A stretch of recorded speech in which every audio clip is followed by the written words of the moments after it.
अस्सलामुअलैकुम स्टूडेंट, सबको आवाज आ रही है? Yes ma'am.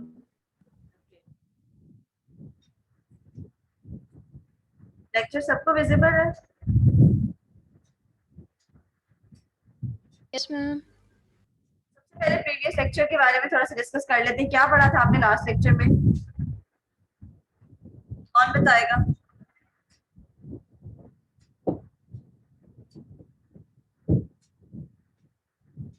What about our last lecture?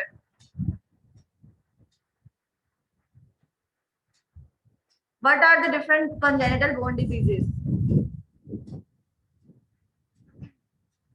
कौन सी होती है congenital bone diseases? Ma'am osteogenesis imperfecta, जिसमें इम्परफेक्ट बोन फॉर्मेशन होती है, और मैम इसके अंदर कोलेजन के अंदर उसकी जो फॉर्मेशन होती है उसके अंदर कुछ वो हो जाती है, प्रॉब्लम आ जाती है, जिसकी वजह से ब्रिटल बोन फॉर्मेशन भी इसको What कहते is हैं। Paget's disease?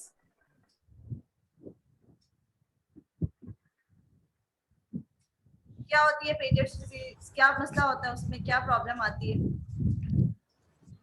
मैम उसमें डेफनेस कॉज हो जाती है, बोर्ड लेग्स जो होती हैं वो बैंड बोर्ड हो जाती हैं, उसके अलावा उसमें जो है वो बोन्स पेन करती हैं। What is the main pathophysiology? क्या बोन में क्या चीज डेफिशिएंट हो जाती है, क्या चीज ज्यादा हो जाती है? ऑस्टियोक्लास्टिक और ऑस्टियोब्लास्टिक एक्टिविटी के बारे में पढ़ाया था ना? What is osteoclastic activity in pages disease? बच्चों, आप लोग इसका मतलब है लेक्चर लेते हैं लेकिन इसे पढ़ते नहीं है। मैंने जस्ट आफ्टर ईद आपका सडन एक क्विज रख लेना है और फिर आप कैसे प्रिपेयर करोगे? मैम उसमें बोन फॉर्मेशन होती है। What is osteomalacia?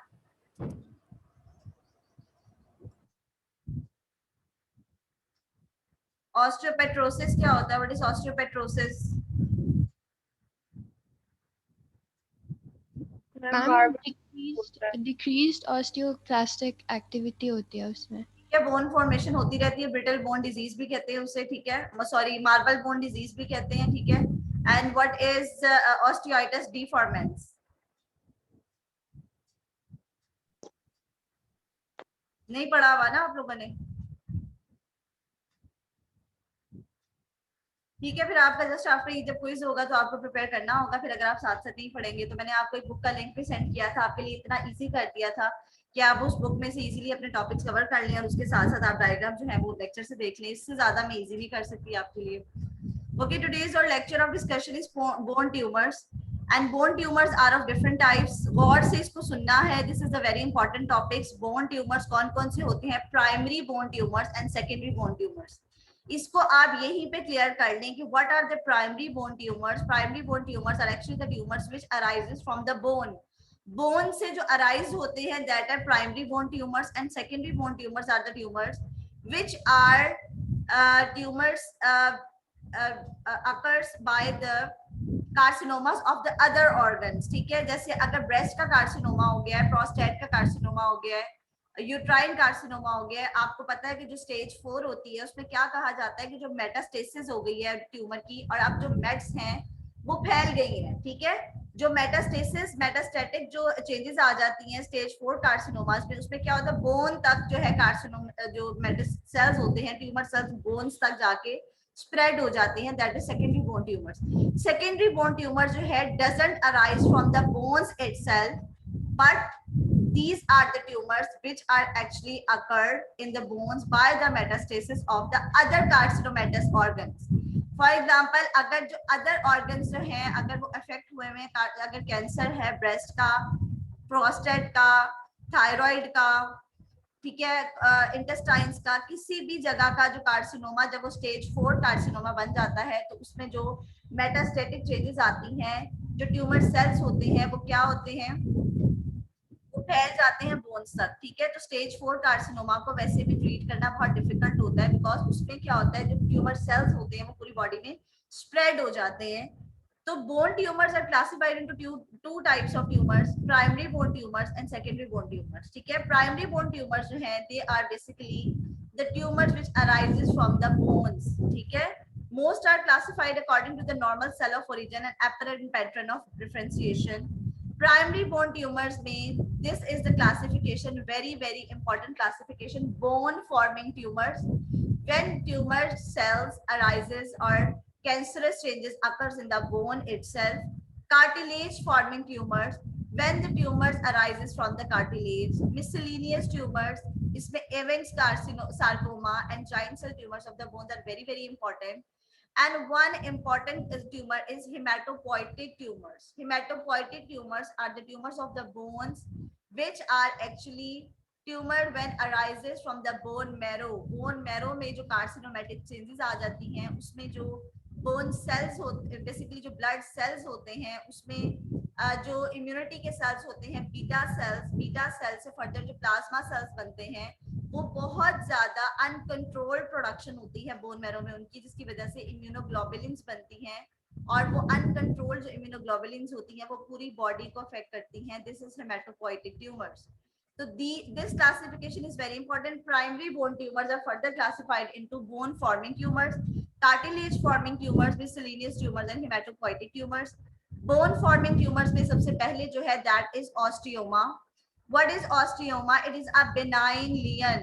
First of all, here how to differentiate between benign and malignant. Benign tumors are not the very dangerous one. Benign tumors are the localized tumors. They doesn't spread so many. ये इतने ज्यादा spread नहीं होते, ठीक है. इसकी हेमाटोजेनिस spread नहीं होती. एक लोकलाइज जगह पे ट्यूमर जो है जब होता है तो that is benign tumour. This is benign. Osteoma, osteoma which is the benign tumour, ठीक है. जिस तरह से लोकलाइज ट्यूमर है, दिस इज ऑस्टियोमा, ठीक है. This benign tumour is basically bone forming tumor. Benign lesion of the bone that in many cases represent the developmental aberration or reactive growth rather than true neoplasm. Means this is not the true tumor. या तो bone में कहीं पे कोई developmental aberration था, bone में कहीं पे कोई deficiency थी वहां पे, या फिर कोई reactive growth हो गई वहां पे, तो जिसकी वजह से ये बिनाइन ट्यूमर्स डेवलप हो जाते हैं, दैट आर ऑस्टियोमा। टिपिकली जो साइट्स इन्वॉल्व हैं that are skull, face and most commonly skull और फेस में ही ज्यादा होते हैं, and it they can obstruct the nose and sinuses because this is the location. और आपको पता है यहाँ पे साइनसेस होते हैं, तो ये ऑस्टियोमास जो होते हैं वो ऑब्स्ट्रक्ट कर लेते हैं साइनसेस को, but this is not the very dangerous one, ठीक है। ये ट्यूमर जो होते हैं वो लोकलाइज्ड होते हैं, बोन फॉर्मिंग होते हैं, या तो डेवलपमेंटल अब्रेयंस की वजह से हो जाते हैं या रिएक्टिव ग्रोथ की वजह से हो जाते हैं। Mostly middle age people are mostly affected, this is the very important point.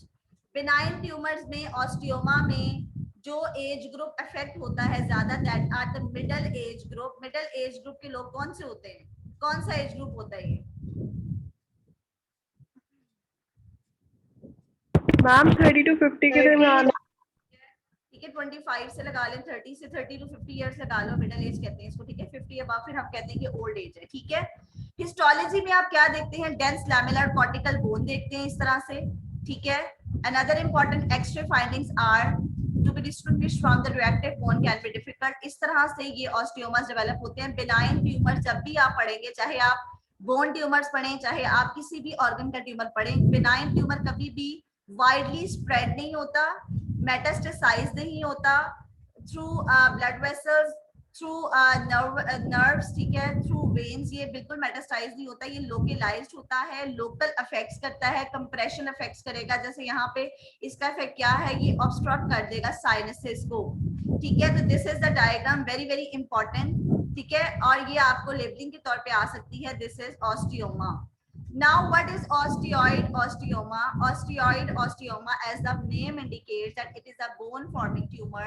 It is again a benign tumor, and it is typically involves the appendicular skeleton. ठीक है, skeleton जो कि सपोर्ट करता है appendages को, वहां पे ये डेवलप हो जाता है। Mid diaphysis of the bone को ये अफेक्ट करता है। आपको पता है जो लॉन्ग बोन्स होती हैं उसके 3 पार्ट्स होते हैं, एपिफिजियल एंड होता है, मेटाफिजिस एंड डायफिजिस है। ये mid diaphysis of the bone को अफेक्ट करता है। Younger age group are mostly affected, less than 25 years. Now the difference between osteoma and osteoid osteoma are the age.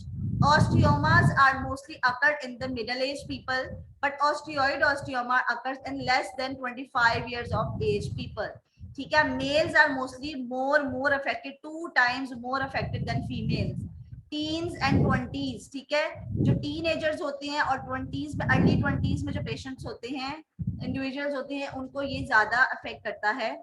What is the radiographic appearance? Radiography X-ray पे जब आप देखते हैं तो ये ट्यूमर कैसे नजर आता है, एक नीडस बनता है सबसे पहले, एक स्टार्टिंग पॉइंट होता है, और उसके बाद इस तरह से पूरा ये ऑस्टियोइड ऑस्टियोमा डेवलप हो जाता है। जिस तरह से नीडस डेवलप हुआ है, needs is a starting point, और वहां से ये पूरा एक जो है वो ऑस्टियोइड ऑस्टियोमा डेवलप हो गया है। This is again localised, cortical इसकी आउटर बाउंड्री होती है, और इस तरह से ये रेडियोग्राफिक व्यू में नजर आता है, ठीक है। दिस इज द नीडस, ठीक है, mass of dense region nidus and opaque cortical border of reactive sclerotic bone. ये cortical border है इसका, ठीक है, bone forming tumor है, और इसमें इस तरह से स्क्लेरोटिक चेंजेस आ गई हैं। Reactive rim of sclerotic bone benign है, मार्क्ड बोनी रिएक्शंस होते हैं at least 2 centimetre in diameter. This is very important point, osteoid osteoma जो है वो एटलीस्ट 2 सेंटीमीटर इन डायमीटर होता है, नॉट मोर देन दैट, ठीक है। This is only the size 2 centimetre और लेस, ठीक है, इससे बड़ा नहीं होता ये। Again this is the needs, और यहाँ पे ये सारी जो वाइटिश ओपेक पोर्शन है, ठीक है, दिस इज स्क्लेरोटिक चेंजेस, और आउटर ये कॉर्टेक्स डेवलप हो गया है, this is osteoid osteoma. Again this is the nidus and this is osteoid osteoma, ठीक है। ऑस्टियोइड ऑस्टियोमा जो है, the main features of this tumour are they can cause bone pain, specially the night pains, nocturnal pain होती है bone में, ठीक है। This is a very important feature. What is the treatment? You have to give the patient non steroidal anti inflammatory drugs, otherwise आपको radio frequency ablation करनी पड़ती है। What is radio frequency ablation? आपको heat therapies देनी पड़ती हैं, ठीक है, जिससे क्या होता है,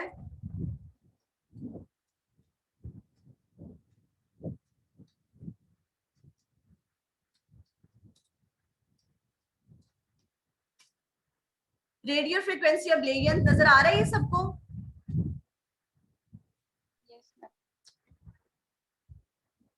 यस मैम आ रहा है। Radio frequency ablation is basically a rhizotomy non-surgical minimal invasive procedure है जिसमें heat use की जाती है to reduce or stop the transmission of pain. Radio frequency ablation wave जो है अब्लेट करती हैं, बर्न करती हैं उन नर्व्स को जो कॉज करती हैं pain, because in osteoid osteoma the pain is very very severe. ठीक है, तो पेन सिग्नल्स को जो ट्रांसमिट करती हैं जो नर्व्स, उनको हीट के थ्रू बर्न कर दिया जाता है in order to reduce the pain in this patient. ठीक है, तो this is radio frequency ablation. Okay, now histological findings में इमेच्योर अपीयरिंग बोन होगी, fibrovascular tissues, active osteoblast and osteoclast in the needles. ठीक है, जब आप हिस्टोलॉजी करेंगे, अंडर माइक्रोस्कोप देखेंगे, वहां से आप छोटा सा उसका पीस लेकर, तो उसमें क्या नजर आएगा आपको, इमेच्योर अपीयरिंग बोन्स होंगी, fibrovascular tissues, active osteoblast and osteoclast are the main cells. Now osteoblastoma. Osteoblastoma is an other tumor. ठीक है, it is uncommon, very uncommon, and it is again a benign bone forming tumor. अभी तक आपने कितने tumours पढ़े हैं, कौन बताएगा मुझे? बेनाइन ट्यूमर्स पढ़ रहे हैं, बोन फॉर्मिंग ट्यूमर्स पढ़ रहे हैं, कौन कौन से पढ़ ली हैं अभी तक? मैम बेनाइन में हमने अभी तक osteoid osteoma and third is ऑस्टियोब्लास्टोमा। Osteoma, ठीक है, ऑस्टियोमा जो कि लोकलाइज था, स्कल में होता है जो मोस्टली, ठीक है, साइनसिस को ऑब्स्ट्रक्ट कर देता है। ठीक है, सेकंड ऑस्टियोइड ऑस्टियोमा जिसमें नीडस डेवलप होता है, उसके आउटर जो है वो बोन फॉर्मेशन हो जाती है, कॉर्टिकल बाउंड्री एंड सिक्लोरोटिक चेंजेस। ठीक है, और उसका the third tumor is पैसे क्या हुआ? the third tumor is osteoblastoma. Osteoblastoma is a very very uncommon tumor, benign tumor, bone forming tumor, but there is an axial skeleton is mostly affected. Axial skeleton आपको पता है, ये जो supine है, ठीक है, उसको ज्यादा affect करेगा, resembles, it clinically resembles the osteoid osteoma. But what are the differences? Differences on radiology is no needles and no bony reactions. अब आपने इसमें तो देखा था ना कि यहाँ पे एक needles develop होता है और जिसके बाद ही सारा एक बोन फॉर्मेशन हो जाती है, सिक्लेरोटिक चेंजेस और एक कॉर्टिकल बाउंड्री बन जाती है। इसमें ऐसा कुछ नहीं होता। No needles and no bony reactions. Lesions are predominantly lytic with the rim of reactive sclerosis. Lytic lesions होती है when there is increase osteoblastic activity, और ब्लास्टिक चेंजेस होती है व्हेन इंक्रीज ऑस्टियोब्लास्टिक एक्टिविटी। तो in this tumour, benign uncommon tumor osteoblastoma, lytic changes are predominant changes with the rim of reactive sclerosis tend to be expensive. Internal calcification may sometimes be present. ठीक है, तो this is the main tumor site. ठीक है, यहाँ पे इस तरह से ये बहुत ज्यादा वाइटिश नजर नहीं आएगा, इसमें कोई नीडस नहीं होगा, कैल्सिफिकेशन जरूर हो सकती है इंटरनली। ठीक है, और एक्सियल स्केलेटन को ये बेसिकली इन्वॉल्व करता है। ठीक है, इस तरह से ये बहुत ज्यादा ओपेक नहीं होगा। ये वर्टिब्रा दिखाया हुआ है, ठीक है, उसमें ये लाइटर होगा और इसमें जो है बहुत ओपेक नहीं होगा ऑन एक्सरे, एंड कैल्सिफिकेशन इसमें इंटरनली शो हो सकती है। Now these are the differential diagnosis. Excuse me ma'am. जी जी मैम, लिटिक चेंजेस क्या होते हैं और रिएक्टिव स्क्लेरोसिस क्या होगी? सॉरी मैम, लिटिक चेंजेस किसको बोलते हैं? बच्चे, लिटिक चेंजेस, अब आप जितने भी ट्यूमर्स पढ़ रहे हो ना, इसमें या तो लिटिक चेंजेस वाले ट्यूमर्स होंगे या ब्लास्टिक चेंजेस वाले। Lytic changes are when there is increase osteoclastic activity. Means कि लिटिक का क्या मतलब है कि डिस्ट्रक्शन, डिस्ट्रक्टिव चेंजेस। ठीक है, ये जो ट्यूमर है ऑस्टियोब्लास्टोमा, ये डिस्ट्रक्टिव चेंजेस करता है। It has more ability of lytic changes.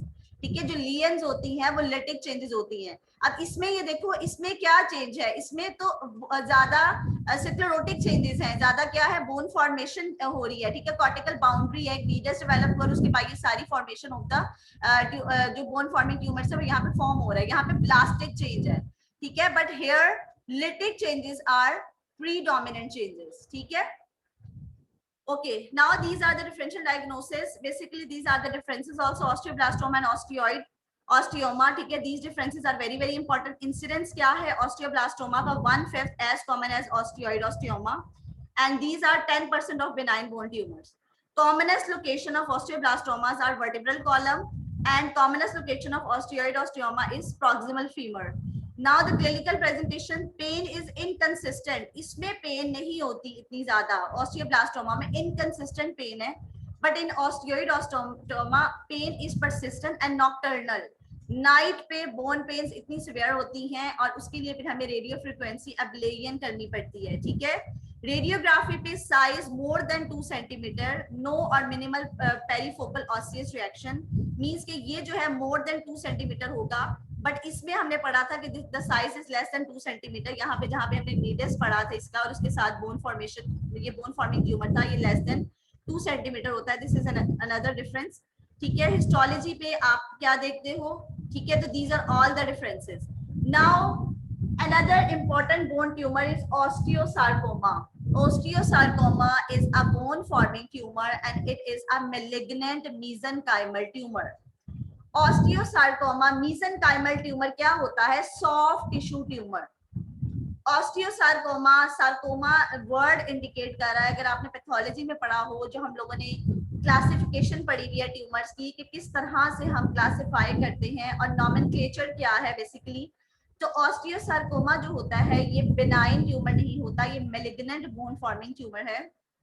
And incidence is, it is most common in teenage, highest incidence means कि teenagers में this tumor is very very common and also in elders more than 65 years। या तो ये बहुत early age में होगा, उसमें highest incidence है, या ये later age में होगा more than 65 years में। this is the second most common malignant tumor।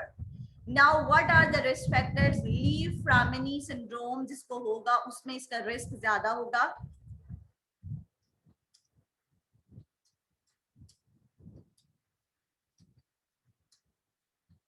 Ji, ली-फ्रामिनी syndrome एक inherited familial predisposition है to the wide range certain often rare cancers है, and this is due to change or mutation in the tumor suppressor gene। जिन patients में ये syndrome develop हुआ होगा उनको ऑस्टियोसार्कोमास के रिस्क ज्यादा हैं। Another important risk factor is familial retinoblastoma. अगर किसी को रेटिनोब्लास्टोमा है उसमें इसके जो है वो ज्यादा है चांसेस होने के बोन इंजरीज में ऑस्टियोसार्कोमास हो जाते हैं। अगर टीन एज में कोई बच्चा है और उसको बोन इंजरीज हो गई है, इन्फेक्शन हो गया है, ब्लड सप्लाई कम हो गई है, रेडियोथेरेपी ली गई है ओल्ड एज में ड्यू टू एनी कैंसर, ठीक है, तो उसमें भी ऑस्टियोसार्कोमास डेवलप हो जाते हैं। Pagers disease of the bone, ठीक है। और पेजर्स डिजीज में भी क्या होता है कि ऑस्टियोसार्कोमास के चांसेस ज्यादा होते हैं कि पेशेंट में अगर पेजर्स डिजीज डेवलप हुई है तो वो एट रिस्क है विद ऑस्टियोसार्कोमास। एज ऑस्टियोसार्कोमा की बहुत इंपॉर्टेंट है, टीनेजर्स और Elder more than 65 years of age। Now what is the clinical presentation? Deep aching bone pains at night, at rest, swellings, growing soft tissue masses around the knee, limping gait, elevation in alkaline phosphatase level। alkaline phosphatase level का मैंने आपको last lecture में भी बताया था कि this is bone specific alkaline phosphatase level। जब bone में लिटिक चेंजेस आती हैं, ऑस्टियोक्लास्टिक चेंजेस आती हैं, कोलेजन ब्रेकडाउन होता है, तो अल्कलाइन फॉस्फेटेज का लेवल ज्यादा हो जाता है। क्लिनिकल फीचर्स में क्या होगा? Growing soft tissue mass. Osteosarcoma is a mesenchymal tumour, it is a soft tissue tumour, ठीक है। डीप एकिंग पेन होगी, स्वेलिंग्स हो जाएंगी, लिम्पिंग गेट हो जाएगी। साइट जो है इसकी most common site is a metaphysis of long bones usually around the knee, ठीक है।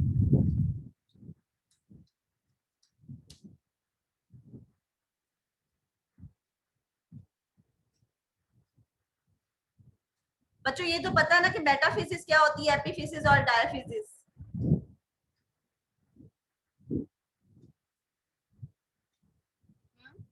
This is the epiphysis, proximal epiphysis, ठीक है। Metaphysis is this portion of the bone and diaphysis ये जो middle portion होता है, ठीक है।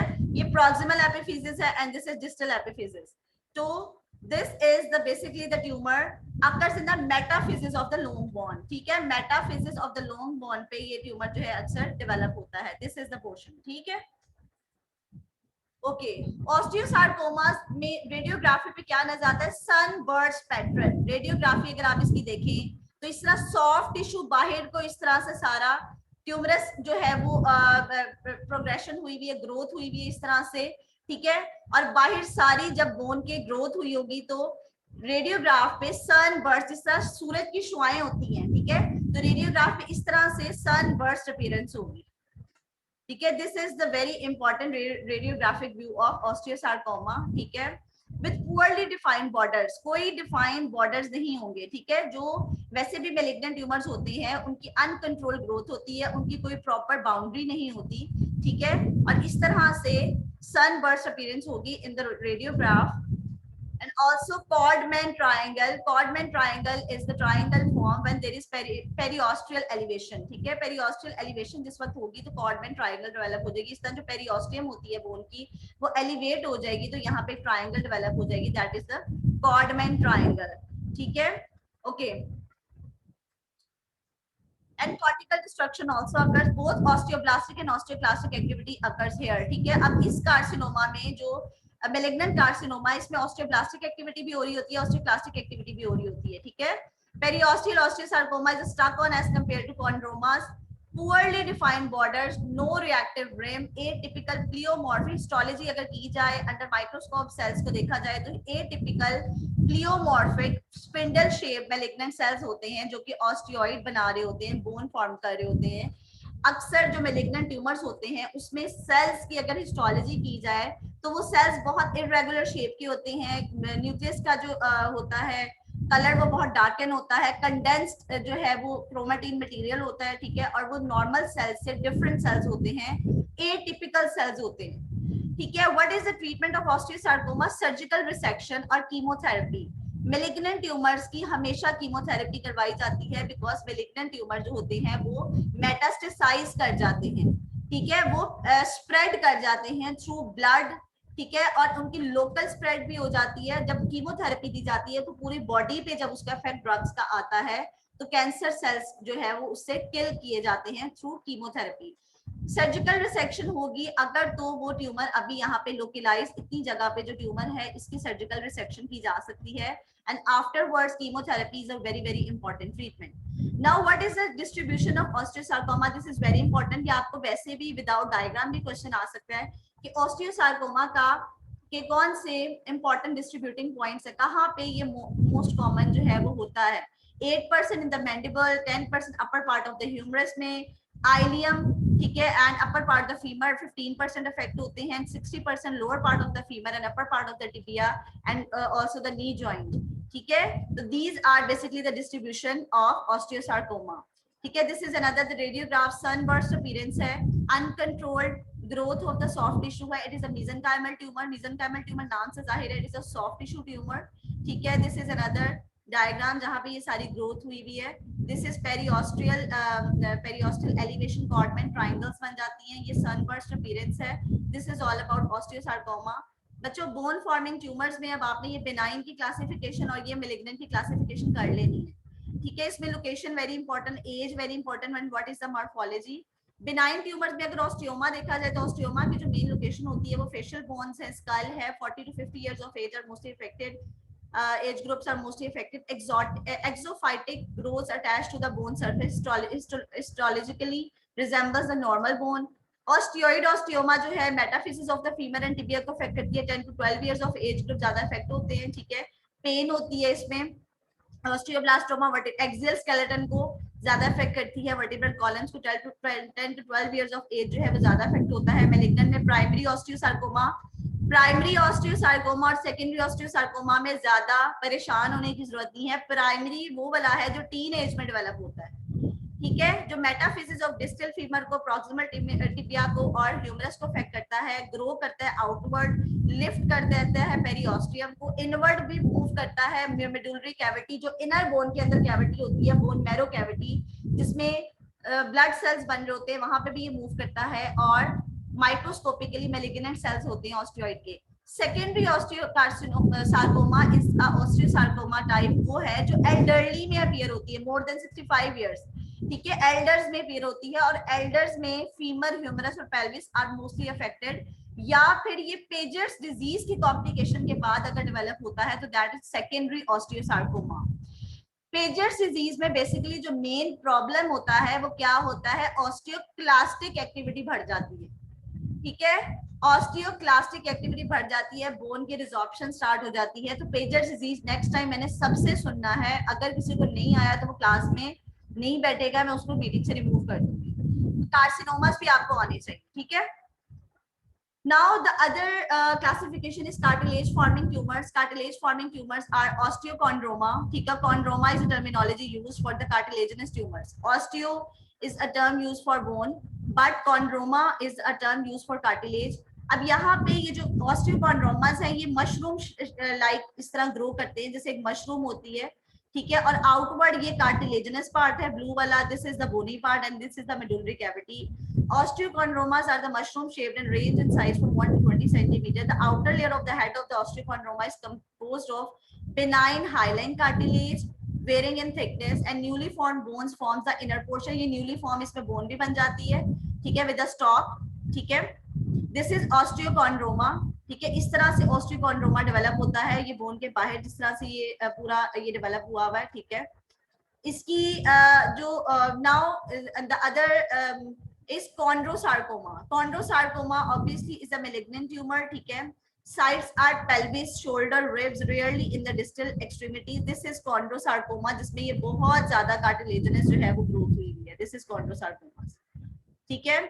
ओके, कार्टिलेजिनस फॉर्मिंग ट्यूमर्स में ऑस्टियोकॉन्ड्रोमा है, metaphysis of the long bones को अफेक्ट करता है. 10 to 30 इयर्स जो है वो अफेक्ट होते हैं ज्यादा. सॉलिटरी लियंस होंगी या मल्टीपल होंगी. कॉन्ड्रोमास जो है वो small bones of the hands and feet को करती है 30 to 50 इयर्स में. वेल सर्कमस्क्राइब, वेल सर्कमस्क्राइब का मतलब है कि पूरा एक लोकलाइज्ड एक चीज है, ठीक है. ट्यूमर रिजेंबलिंग नॉर्मल कार्टिलेज, ठीक है. जो कॉन्ड्रोसार्कोमा है basically they are the malignant one. 40 to 60 years को अफेक्ट करता है. Bones of the shoulder, pelvis, proximal femur and ribs arises within the medullary cavity and erode the cortex.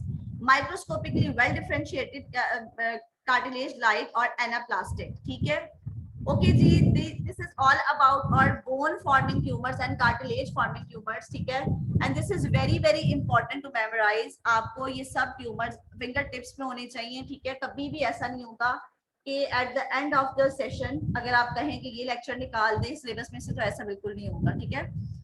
Now मिससेलेनियस tumours में जो सबसे इंपॉर्टेंट दो tumours हैं that are giant cell tumours and Ewing's carcinoma, ठीक है. Ewing's carcinoma है and giant cell tumour है. Giant cell tumour जो है basically these are the bony tumours जिसमें न्यूप्लाज्म होते हैं, और इन ट्यूमर्स में जो है वो ऑस्टियोक्लास्ट होते हैं basically like giant cells admix with mononuclear cells, ठीक है. Giant cells as the name indicates, आपको पता है कि जो मोनोन्यूक्लियर सेल्स होते हैं, मैक्रोफेजेस होते हैं, उन्हें हम समटाइम्स जायंट सेल्स कहते हैं. तो this is the neoplasm that contains a large number of osteoclast like giant cells admixed with mononuclear cells. The tumours are slightly more common in females. याद रखें ये बात कि these tumors are more common in females. ये bone के अंदर का part दिखाया हुआ है, फीमर दिखाई हुई है, उसके अंदर इस तरह से जायंट सेल्स अपीयर हो गए हैं जिसमें लार्ज नंबर ऑफ ऑस्टियोक्लास्ट है along with mononuclear cells. Now the Ewing sarcoma, it's a malignant tumor. Malignant tumor है, इसमें small round blue cells होते हैं, poorly differentiated cells हैं. न्यूरोएंडोक्राइन सेल ओरिजिन होता है. डायफिसिस एंड मिड डायफिजियल लोकेशन होती है इसकी. मेडुलरी कैविटी से अराइज होते हैं, मींस के बोन के अंदर जो बोन मैरो मेडुलरी कैविटी है उससे ये अराइज होते हैं, ठीक है. And teen age are mostly affected, less than 15 years. Males are 2 times more affected than females. Second most common bone malignancy in children, ठीक है. एविंग सार्कोमा जो है इसमें क्लिनिकली अगर इन्वेस्टिगेशन की जाए तो इसमें इंक्रीज WBCs होंगे, इंक्रीज ESR होंगे जो मिमिक करेगा कि this is osteomyelitis. What is osteomyelitis, कौन बताएगा?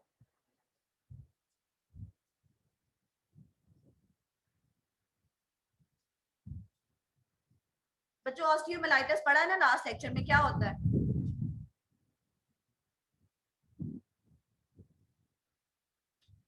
Osteomyelitis is basically the bone infection, ठीक है. बोन इन्फेक्शंस में क्या होता है कि WBCs और ESR रेज्ड हो जाता है. एविंग सार्कोमा में भी same ESR and WBCs raised हो जाते हैं और ये इस तरह मिमिक करते हैं कि that this is osteomyelitis, but this is not osteomyelitis, this is Ewing sarcoma जिसमें क्या होते हैं, राउंड ब्लू अनडिफरेंशिएटेड सेल्स होते हैं, ठीक है.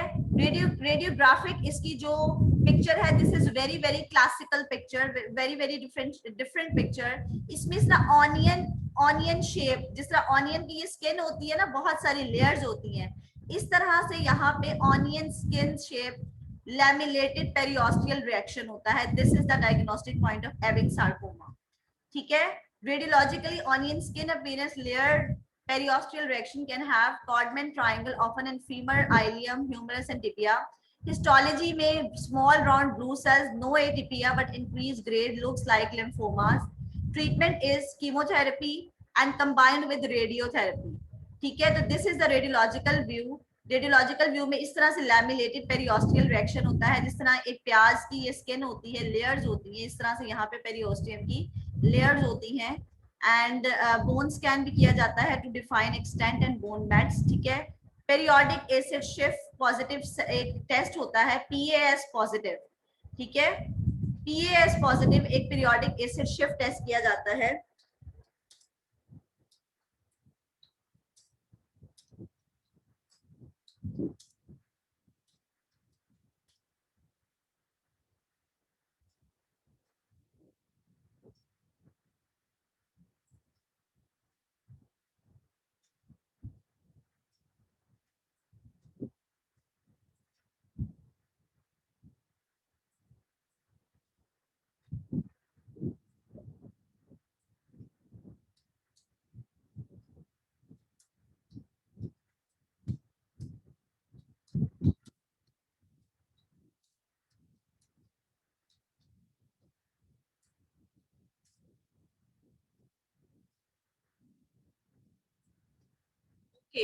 पीरियोडिक एसिड शिफ्ट एक टेस्ट होता है जिसमें जब हिस्टोलॉजी पे आप इसका छोटा सा क्रॉस सेक्शन लेके जब अंडर माइक्रोस्कोप देखते हैं तो इस तरह से ये पिक्चर होती है. Periodic acid shift positive granules होते हैं. ये एक स्टेन होता है जिसको इस स्टेन को डालकर माइक्रोस्कोप के अंदर इसको देखा जाता है. ये जब PAS positive granules in the cytoplasm का मतलब ये है कि ग्लाइकोजन कंटेनिंग ये ग्रेन्यूल्स होते हैं. सेल्स ने जो है बहुत सारा ग्लाइकोजन अपटेक किया होता है. This is the diagnostic criteria for Ewing sarcoma. ठीक है. Periodic acid shift positive test होता है. ठीक है. Now last but not the least, haematopoietic tumours. Haematopoietic tumours is a multiple myeloma. बच्चों मल्टीपल माइलोमा जो है this is the very important tumour. ये ट्यूमर जो है इनाम दानिश बुक, जिसकी बुक का मैंने आपको लिंक दिया है, उसमें ये बहुत फुल फ्लेज लिखा हुआ है. ठीक है. आपने मल्टीपल मायोमा को बहुत अच्छे से करना है और ये बहुत इंपॉर्टेंट टॉपिक है.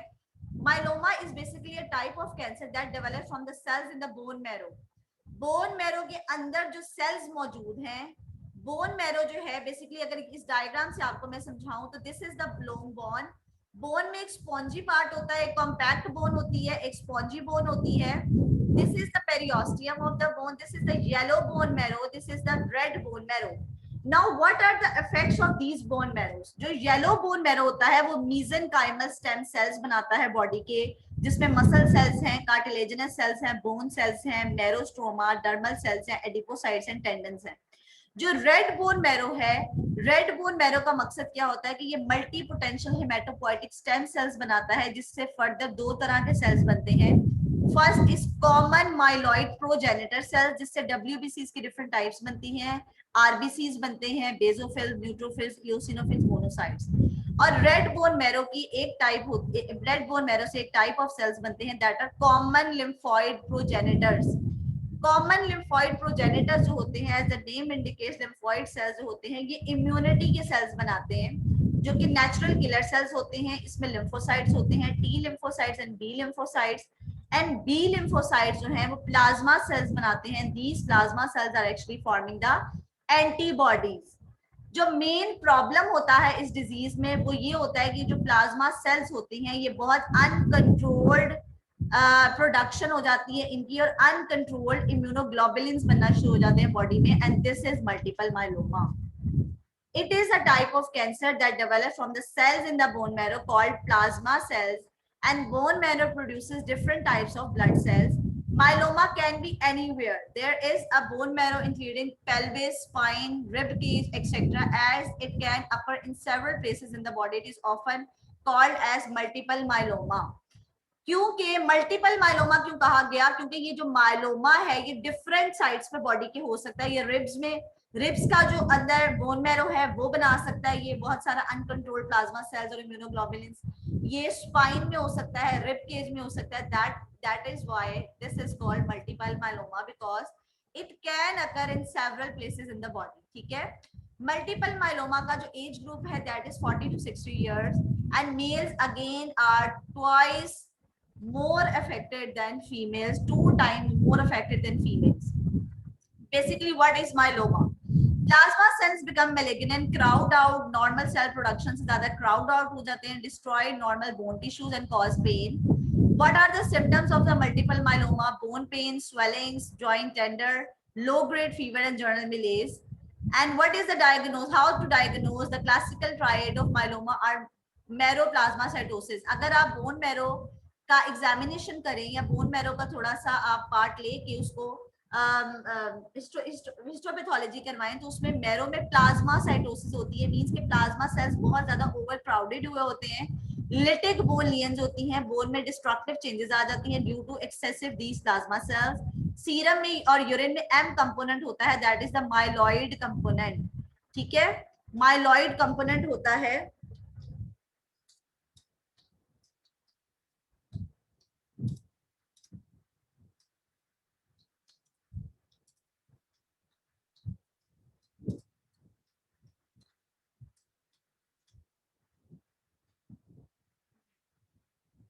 ओके, एम कंपोनेंट क्या है? मोनोक्लोनल एम जो है ये सीरम प्रोटीन है, ठीक है, जो कि पैथोग्नोमोनिक होती है इन द मल्टीपल माइलोमा। ठीक है, और बेसिकली ये एम कंपोनेंट जो है उससे डायग्नोज किया जाता है कि माइलोमा की जो प्रोटीन्स हैं वो डेवलप हो जाती हैं, वो सीरम में भी अपीयर हो जाती है, यूरिन में भी। दैट डायग्नोसिस में be made in the absence of bone lesions. Diagnosis आप तब ही बनाते हैं जब कोई भी बोन लीजन ना हो। अगर तो कोई बोन लीजन्स होंगी तो आप उसमें ये मिस डायग्नोस कर दोगे कि बोन लीजन्स की वजह से बोन जो है बोन मैरो की डिस्ट्रक्शन हो रही है। हालांकि मल्टीपल माइलोमा में जो डिस्ट्रक्शन हो रही होती है बोन मैरो की वो एक्सेसिव प्लाज्मा सेल्स की वजह से हो रही होती है। Plasmacytosis is associated with progressive increase in M component over time. M component is basically immunoglobulins जो IgG हैं, IgM हैं, ठीक है, और ये different M proteins होती हैं जो appear हो जाती हैं और इस तरह से आप इसे diagnose कर लेते हो। ये जो different, ये जो छोटे-छोटे spots हैं, this is the lytic lesions of multiple myeloma. इसी तरह bone में ये these are the lytic changes, ठीक है, इसकी वजह से bone में pains develop हो जाती हैं।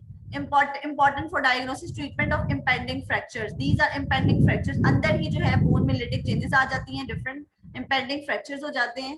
ठीक है, क्लासिकल टेट्रेड और multiple myeloma sign symptom crab, calcium elevation हो जाती है obviously due to lytic changes in the bones. Renal impairment हो जाती है because as you know that plasma cell forms excessive antibodies and that antibodies deposited into the renal basement membrane और destruction of the renal जो है basement membrane कर देते हैं। Creatinine और बीयूएन इंक्रीज हो जाता है।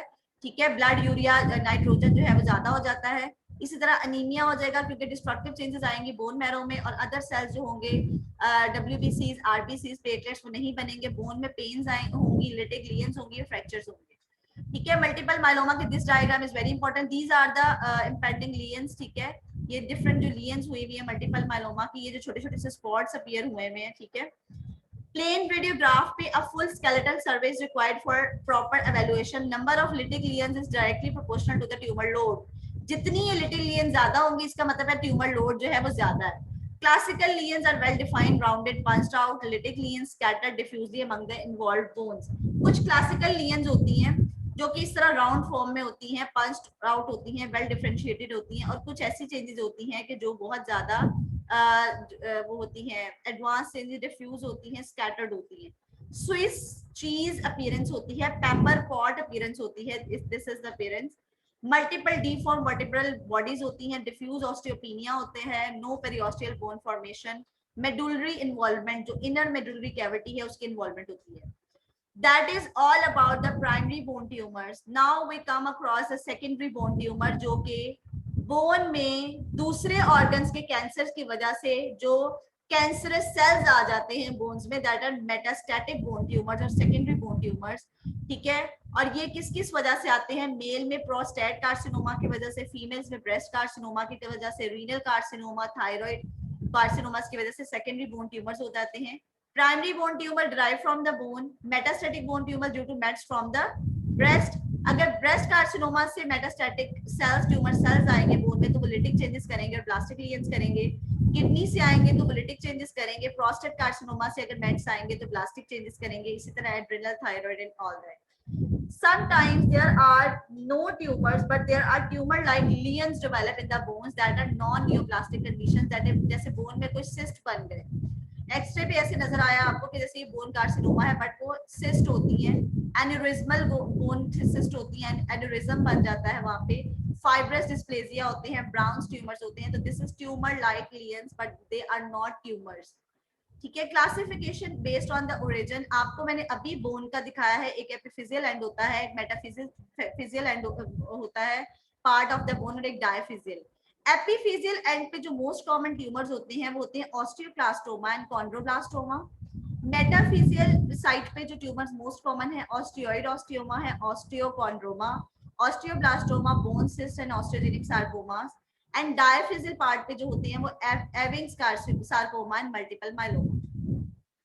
नाउ अगर ये डायग्राम दी जाए तो आपको इस डायग्राम में क्या शो हो रहा है? ये डायग्राम किस चीज की डायग्राम है? क्या है ये जो रेडियोग्राफ है? सनबर्न वाले अपीयरेंस है इसका. सॉरी, इसकी बेस पे हम आइडेंटिफाई कर सकते हैं उसके कैरेक्टरिस्टिक्स. मॉर्फोलॉजी है मैम ये. This is sunburst appearance. ठीक है. सनबर्स्ट अपीयरेंस किसमें होती है? ऑस्टियोसार्कोमा में. ठीक है. And this is onion shape पेरिओस्टियल born reaction. ठीक है. ये ऑनियन की जैसे लेयर्स होती है. किसमें होती है? एविंग्स सार्कोमा में. ठीक है. एंड कॉर्डमैन ट्रायंगल जो पेरिओस्टियल एलिवेशन हो जाती है वो दोनों में ही होती है. ठीक है. Okay, this is all about today's lecture. ये थोड़ा सा डिफिकल्ट है बट आपने इसको करना है अच्छे से. ठीक है. आप लोग अटेंडेंस लगवा लें बच्चों. अबीहा तारिक, एमन अफजल, प्रेजेंट. एमन Fatima, present ma'am. Eman Khan, present. Aleem Khan, Amna Sattar, Aqsa Khan,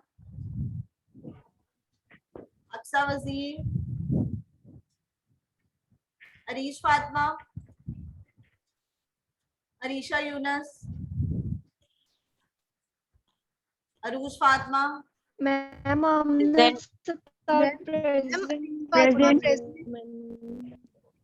कौन प्रेजेंट है? अरीशा यूनस. प्रेजेंट. अरीशा यूनस प्रेजेंट.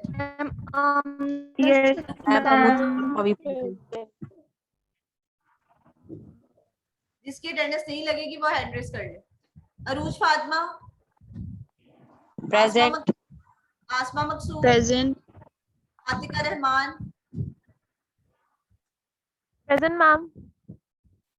अच्छा, आमना सत्तार आपकी. ठीक है. ओके. ईशा दुरादिया, बच्चे है नीचे कर लिया. आमना आपकी लग गई है. Isha Duradia, Fariha Noor, Fatima Azhar, present. Fatima Javed, present. Fatima Naeem, Fatima Nazir, present ma'am. Ma'am ने आपसे एक चीज पूछी वसीर थी. Irfan, present ma'am. Hadia Shafayat, present. Hafiza Iqra Noreen, Hajra Noman, Hajra Azam Chaudhry, present. Haya Khan, Ifra Habib, Ifra Fatima, present.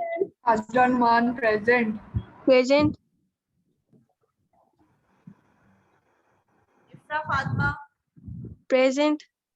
Iram Akmal, present. Iram Munir, Izza Arshad, present. Kanwal Tanveer Bhatt, present. Kashaf नजीर, present ma'am. Arba Zia, present ma'am. Maheen Maryam, Maira Hafeez, Present, ma'am. Malaika Azhar, Maryam बॉय, Mania Rauf, Malvi Shahbaz, Present. Mehreen Bukhari, Present. Minahil Fatima, Present. Bushra Akbar, Present. नवरा रियाज, Present. Aliya Manat, Nehja Zahra, Nimra, Present. Present. Rubab Jahangir, Present, ma'am. Neha Mushtaq,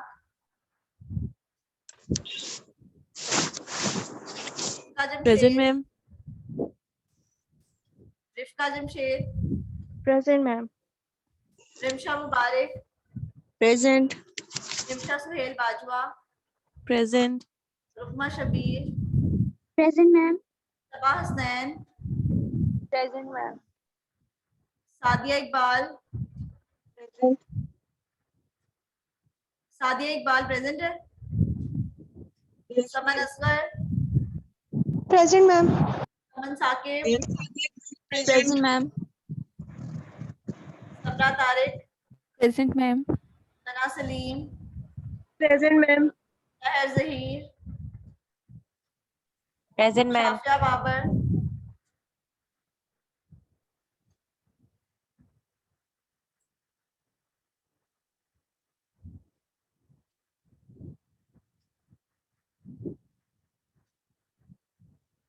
Ajara Numan आपकी लगी हुई है, Shafia Babar, Shanza, शहसल Mushtaq, Present, ma'am. Syeda नूशा, Present, ma'am. Syeda रिदा बतूर, तहरीम अकरम, हुमायमा शकील, Present. उम्मे सलमा, उर्मुज फातिमा, Present. जैनब शाहिद, ज़ैना एहसन, Present. रुखमा आपकी नहीं लगी, लगी हुई है, आपने कुछ बात करनी है मैम। रुखमा? जी जी मैम, मैंने कहना था इरम मुनीर प्रेजेंट है, उसका मैम नेट हुआ रहा है। Sorry, ma'am Iram Munir present है, उसने लेक्चर लिया, उसका इंटरनेट का इशू आ रहा है, डिस्कनेक्ट हो गया उसका। क्या नाम है? इरम मुनीर। इरम इरम अकमल, इरम मुनीर, मुझे आवाज नहीं आ रही थी। Ma'am Sorry? इरम मुनीर था।